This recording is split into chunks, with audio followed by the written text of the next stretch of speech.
Hey, what's going on, everybody? This is Ed from EDTRAVELS, and I'd like to thank you for your continued love and support. And today's video is going to be extremely important. I'm doing this video about this trend I'm starting to see with the advent and the growth of the Passport Bros movement and, travel kings and Blue Book gentlemen, and even the passport sisters that are traveling to other countries for whatever reason. I'm starting to see more and more situations of foreigners getting themselves caught up in some very precarious situations abroad. And the first thing I like to say in the beginning of this video is, always remember that you're not at home. Remember that you are a guest in a foreign country. Whenever you arrive in that country, or even before you go, you have to have a visa. Typically a tourist visa, which means for a certain amount of time, you're permitted to enter this country to enjoy the sights, the sounds, the food, etc. And the implied understanding is that you're going to be a good global citizen when you arrive in that country. In other words, like your grandmother used to say, or my grandmother used to say, I'm Gen X. You're going to act like you got some sense. And always remember that you're a guest and you're not at home. Now, in the world of social media, YouTube, Instagram, all of these the internet,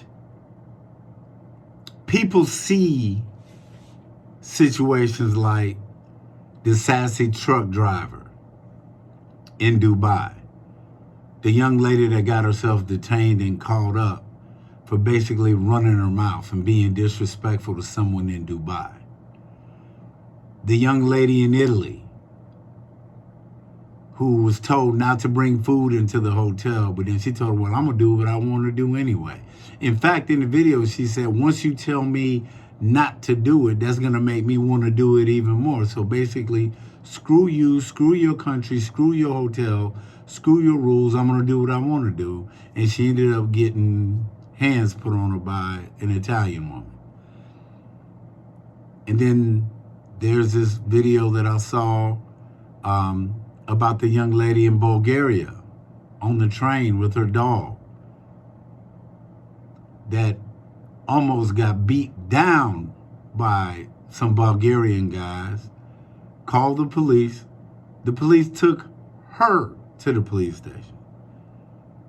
In fact, they didn't even let her ride in the car. They made her walk, and then they didn't let her even come inside the police station. They made her stand outside until the embassy was there.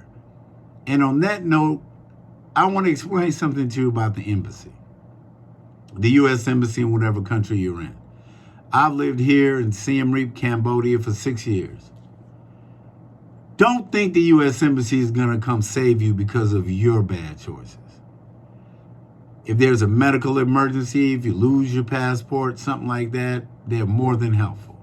They might even try to help keep you out of jail, but they're not going to save you if you come over here and decide that you're going to do whatever you want to do.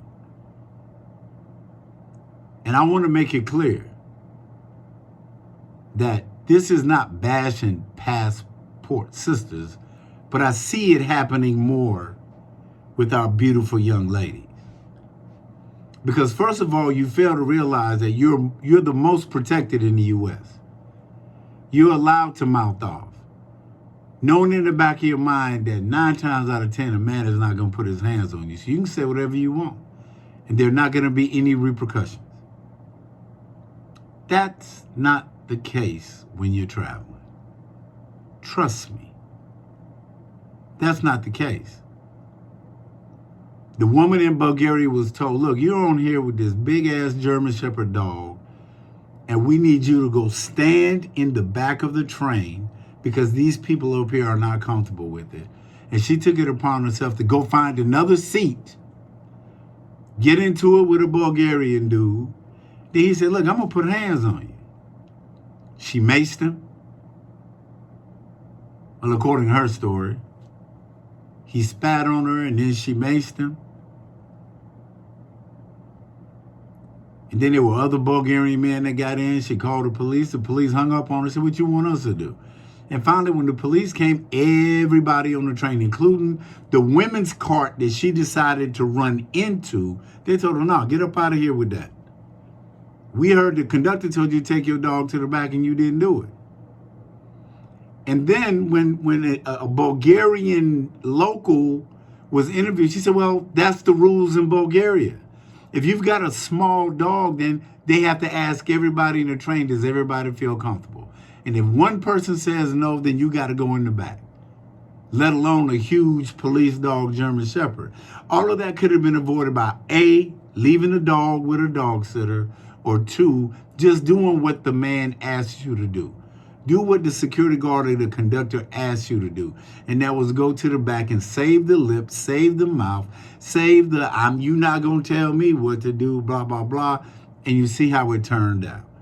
And then when she said she told her kids about it, the kids were like, she was a teacher, and she told the kids about it. The kids were like, well, we're afraid that that was going to happen to you because they know that you got a smart mouth.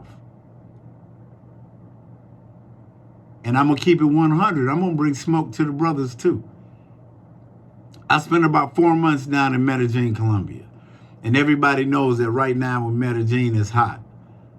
A lot of tourists getting robbed, a lot of tourists getting drugged, mostly black men or foreign men. And I love Medellin. I love Colombia. Shout out to my paisas down in Medellin. And I love the city. I love the people, love the culture, love the music. Absolutely some of the most beautiful women I've ever seen in my life. But when you make yourself a target, when you leave the hood and bring it with you when you travel, you make yourself a target.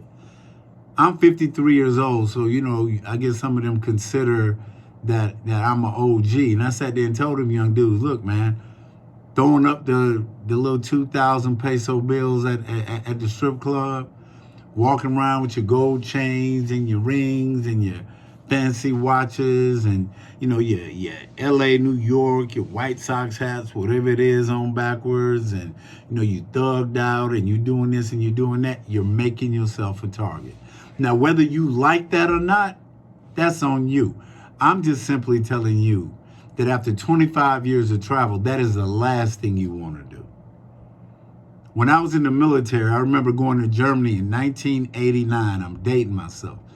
I went to Germany in 1989. We had to take a 1-week class called Head Start. And in that class, even the German, the Polizei, the police came in. And as military members, we were told, you are an ambassador to the United States. You are a representative of all Americans. So when you come to Germany, conduct yourself accordingly. Because you're going to be subject to the laws and the rules of this country. In other words, you're on your own. The embassy ain't going to save you.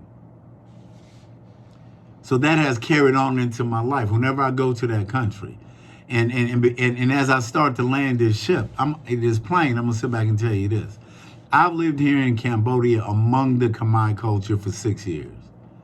They are wonderful people. It's a peaceful culture. You don't see Khmers fighting each other every day. You don't. You rarely see that. They're not loud, they're not confrontatory. Here in Siem Reap, Templetown, Angkor Wat, there's an area world known as Pub Street. And down in Pub Street, they got the bars, the clubs, they got all of that. And I've seen Americans, well, foreigners, Americans, Brits, Aussies, Kiwis, whatever, go down there, have a little too much of those free beers, get into fights, get into altercations, and the Khmer police sit there and watch them beat each other down and don't get involved. Then what they do is they walk up and they arrest both parties or whoever was fighting. They take you to the police station, and for a lack of better words, they make you pay for your freedom. You can call the embassy. You can call the president. You can call the Pope. It won't matter. This is how much money it's going to cost you for you not to go to jail and then be deported and then be blacklisted so you can't come back here. Because you came here and you acted like you didn't have any sense. But on the flip side, those same foreigners, if they got into a fight and raised their hands to a Khmer, to a Cambodian person, whether that Cambodian person was right or wrong, it's a wrap. You're going to jail. The witnesses, hey, it was all on the barang. That's what they call a foreigner here. The barang started it, he did it. I don't care whether you're right or wrong. Because guess what? You're almost 9,000 miles away from home. Ain't nobody here going to save you. And to all those ladies that are talking about, men don't protect us, this and that, you put yourself in that position.